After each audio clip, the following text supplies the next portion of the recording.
Good morning, Uday. It is Friday, the 27th of January. Here's the heads up brief for today.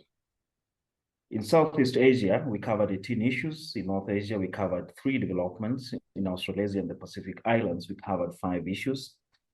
In South Asia, we covered 15 issues, and we also covered major developments in Europe, Middle East, and Africa. Hi, Sitati. Thanks. What's the major issues for today? In East Asia Pacific, Islamists will protest at the Swedish embassy in Jakarta on January 30th. Okay, thanks. The Democratic Party in Indonesia officially backed Anies for the presidential elections.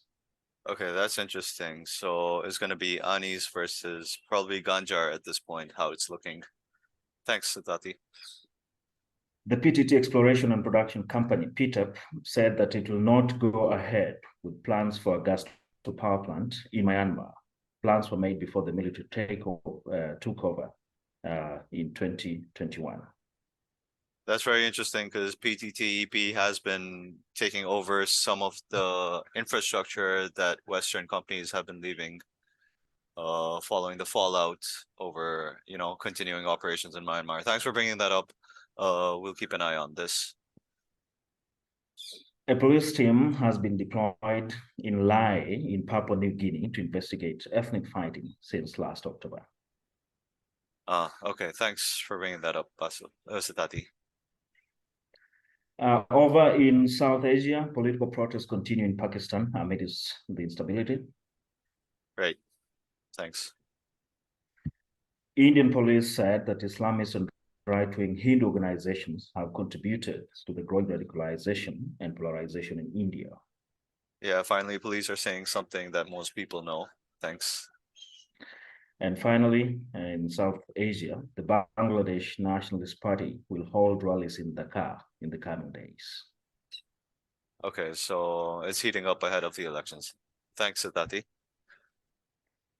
In Europe, Middle East, and Africa, a German citizen was arrested at Munich airport for spying for Russia and committing treason.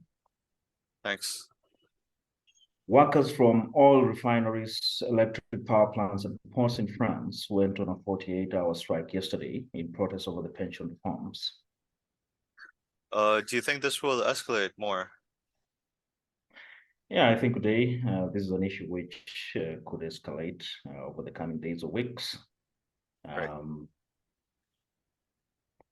Okay. All right. Turkey has said it is meaningless to try to resume dialogue over Sweden and the North Atlantic Treaty Organization, NATO, after the Quran burning incident. Right, yeah. Thanks. Russia said that the West's promise to deliver tanks to Ukraine is evidence of the growing and direct involvement of the United States and Europe in the Russo-Ukrainian war. All right. Thanks, Sitati, for the brief. Appreciate it. See you next week. Thanks, Uday.